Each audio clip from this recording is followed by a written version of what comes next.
저는 올해 83입니다. 평생 이 작은 절을 지켜왔습니다. 제자들을 가르치고 신도들을 돌보며 바르게 살려고 노력했습니다.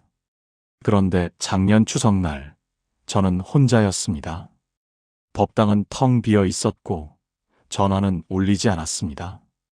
정성껏 준비한 음식은 그대로였습니다. 처음엔 세상이 바빠서 그렇겠지 생각했습니다. 하지만 창밖을 보니 옆 암자는 사람들로 북적였습니다. 칠순도 안 되신 스님인데 제자들과 신도들이 줄을 서서 인사를 드렸습니다. 그날 밤 저는 오랫동안 잠을 이루지 못했습니다. 도대체 뭐가 잘못된 걸까? 다음 날 저는 오랜만에 부처님 앞에 무릎을 꿇었습니다. 그리고 솔직하게 여쭈었습니다. 제가 뭘 잘못한 걸까요? 그날 부처님께서는 제게 10가지를 말씀해 주셨습니다. 듣는 순간 온몸이 얼어붙었습니다. 10가지 중 9가지가 바로 제 모습이었기 때문입니다. 오늘은 그 이야기를 여러분께 나누고자 합니다. 혹시 여러분도 저처럼 곁에 사람이 줄어들고 계신가요? 자식들이 점점 연락을 안 하나요? 손주들이 할머니 댁에 오기 싫어하나요?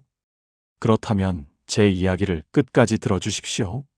저는 바뀌었습니다. 그리고 지금은 행복합니다. 당신도 할 수 있습니다. 부처님께서 가장 먼저 말씀하신 것은 이것이었습니다. 노스님, 당신은 늘 옛날 이야기만 하십니다. 저는 깜짝 놀랐습니다.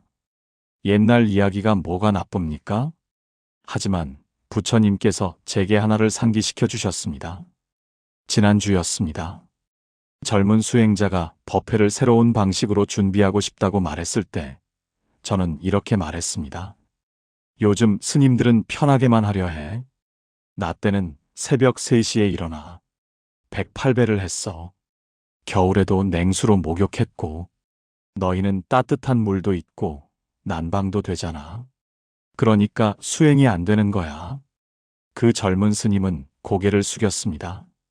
그리고 그날 이후 저를 찾아오지 않았습니다. 저는 그제야 깨달았습니다. 저는 가르침을 준 게 아니었습니다. 칼을 휘두른 겁니다. 나는 너보다 낫다는 칼을요.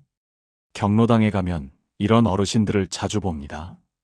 아니, 솔직히 말하면 저도 그랬습니다. 나 때는 맨발로 학교 다녔어. 나 때는 밥도 제대로 못 먹었어. 요즘 애들은 다 버릇없어. 그 말을 들은 손주들은 어떻게 될까요? 다음부터는 할머니 댁에 오지 않습니다. 과거는 자랑하는 게 아니라 나누는 겁니다. 나 때는이 아니라 할아버지 때는 이랬단다. 너희는 너희대로 잘하고 있구나. 이렇게 말해야 합니다. 저는 이제 그렇게 말합니다. 그랬더니 젊은 스님들이 다시 찾아오기 시작했습니다. 다음으로 부처님께서 지적하신 건 제 건강 자랑이었습니다.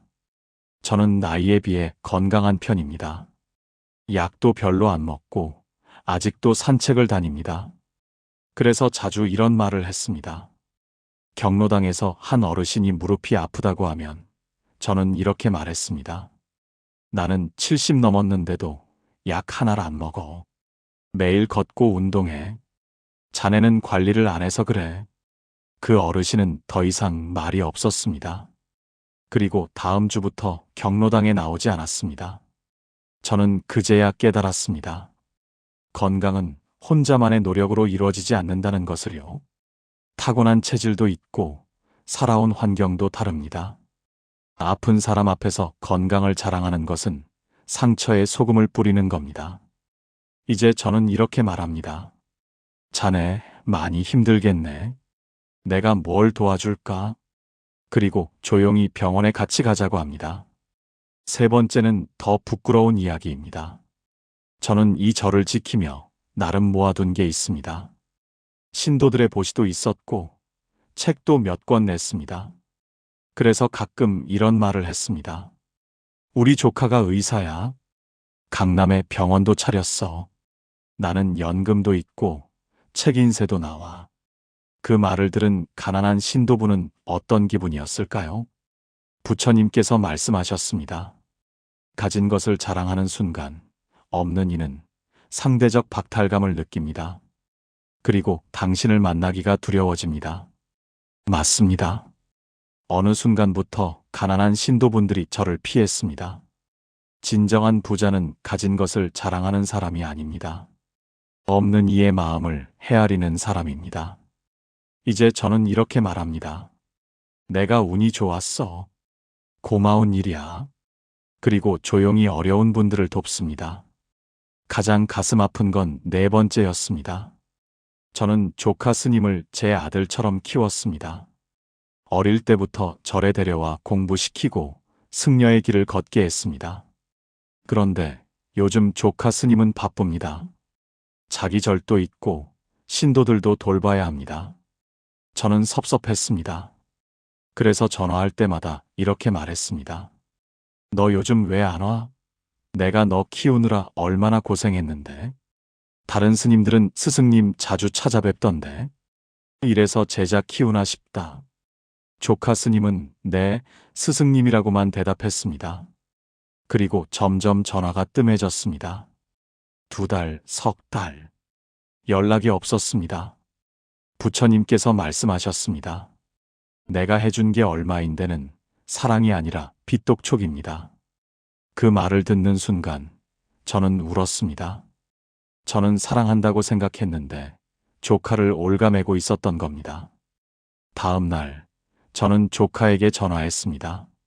조카야, 그동안 미안했다. 내가 바쁜 거 아는데 내가 보고 싶다고 자꾸 부담 줬지. 이제는 내 속도대로 살아. 너는 너대로 잘하고 있어. 나는 그저 그게 자랑스럽고 고마울 뿐이야. 전화 저편에서 조카가 울었습니다. 스승님, 제가 못났습니다. 더 자주 찾아뵙겠습니다. 그 주말 조카는 가족을 모두 데리고 왔습니다. 저는 깨달았습니다. 사랑은 놓아주는 겁니다. 5번째도 부끄럽습니다. 저는 경로당에서 이런 이야기를 자주 했습니다. 저 집 며느리가 시어머니한테 못한대. 저 사람 아들이 이혼했다더라. 처음엔 사람들이 모였습니다. 재미있으니까요. 하지만 어느 순간부터 사람들이 저를 피했습니다. 왜일까요? 부처님께서 말씀하셨습니다. 사람들은 깨닫습니다. 저 사람이 내 뒷담화도 하겠구나 라고. 맞습니다. 험담하는 사람 곁에는 결국 아무도 남지 않습니다. 입은 복을 부르는 문이기도 하고 화를 부르는 문이기도 합니다. 이제 저는 좋은 말만 합니다. 아니, 최소한 나쁜 말은 안 하려고 노력합니다. 그랬더니 사람들이 다시 제 곁에 모이기 시작했습니다. 6번째는 정말 많이 한 말입니다. 손주뻘 되는 아이가 스마트폰으로 뭔가를 보여주면 저는 이렇게 말했습니다. 쳇, 요즘 애들은 좋겠네. 그런 거 가지고 놀고. 우리 때는 공도 없어서 돌멩이로 놀았는데. 그 아이의 표정이 굳어지는 걸 저는 봤습니다. 그리고 방으로 들어가 버렸습니다.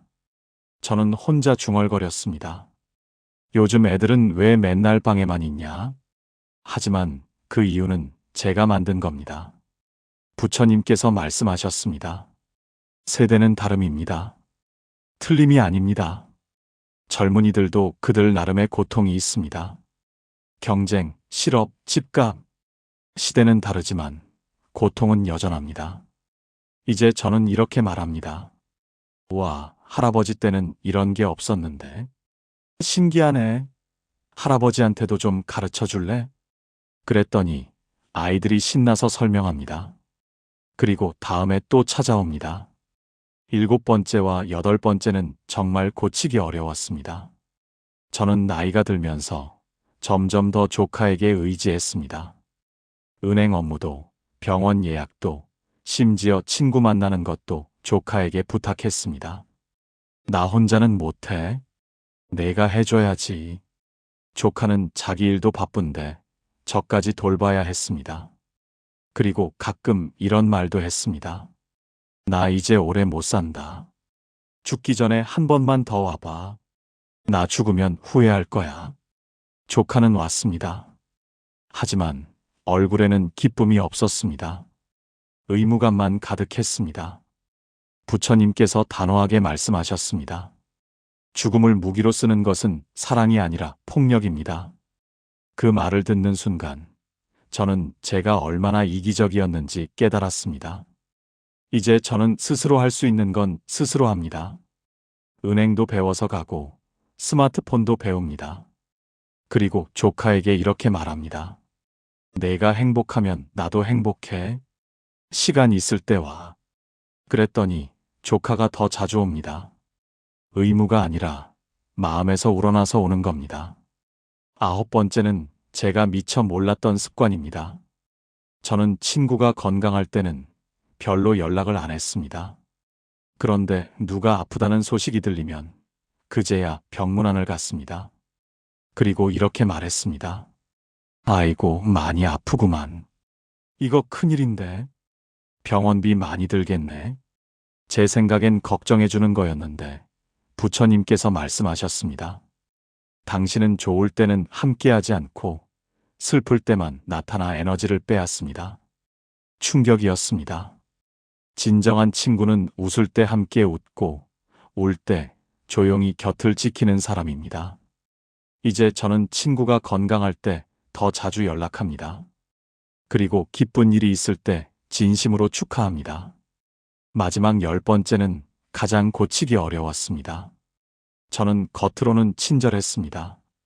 하지만 속으로는 계산했습니다. 이 신도는 보시를 많이 하니까 잘 대해줘야지. 저 사람은 별로 도움이 안 되니까 적당히 하자. 저는 제가 영리하다고 생각했습니다. 하지만 사람들은 다 압니다. 진심인지 거짓인지. 어느 순간부터 사람들이 저를 멀리했습니다. 부처님께서 말씀하셨습니다. 겉과 속이 다른 사람 곁에서는 복도 사람도 떠납니다. 이제 저는 모든 사람을 똑같이 대하려고 노력합니다. 완벽하지는 않습니다. 하지만 최소한 진심이려고 노력합니다. 부처님의 가르침을 받은 후 저는 바뀌기로 결심했습니다. 처음엔 어색했습니다. 평생 하던 습관을 고치는 게 쉽지 않았습니다. 나 때는이라는 말이 튀어나오려 하면 입을 꾹 다물었습니다. 건강 자랑을 하려다가 자네는 괜찮은가? 로 바꿨습니다. 석 달이 지났습니다. 어느 날 젊은 수행자가 찾아왔습니다. 스승님, 요즘 어떻게 지내세요? 오랜만에 차 한잔하고 싶어서 왔습니다. 명절이 되었습니다. 조카가 가족을 모두 데리고 왔습니다. 그리고 말했습니다. 스승님, 요즘 많이 편안해 보이세요. 표정이 밝아지셨어요. 손주뻘 되는 아이가 스마트폰을 보여주며 말했습니다. 할아버지, 이거 봐요. 제가 그렸어요. 저는 이렇게 대답했습니다. 와, 정말 잘 그렸구나. 할아버지한테도 가르쳐 줄래? 아이의 얼굴이 환하게 밝아졌습니다. 그날 저녁 법당은 웃음소리로 가득했습니다. 저는 깨달았습니다. 복은 멀리 있는 게 아니라는 것을요. 제 마음 속에, 제 말 속에, 제 행동 속에 있었습니다. 여러분, 저는 83세 변했습니다. 너무 늦었다고 생각하셨나요? 아닙니다. 지금이 가장 빠른 때입니다. 오늘 제 이야기를 들으시며 불편하셨나요? 나도 저랬는데 하는 생각이 드셨나요? 그렇다면 오늘부터 바꾸십시오. 작은 것부터 시작하십시오. 오늘 하루만 나 때는 말이야 한 번 안 하기. 오늘 하루만 자식에게 먼저 사랑한다 문자 보내기. 오늘 하루만 불평 대신 고맙다 말하기. 그 작은 변화가 큰 기적을 만듭니다. 저는 지금 행복합니다. 법당에는 다시 사람들이 옵니다. 조카는 마음 편하게 찾아옵니다. 손주들은 할아버지 댁에 오는 걸 좋아합니다. 이게 바로 복입니다. 여러분도 할 수 있습니다. 나이 들면 끝이 아닙니다.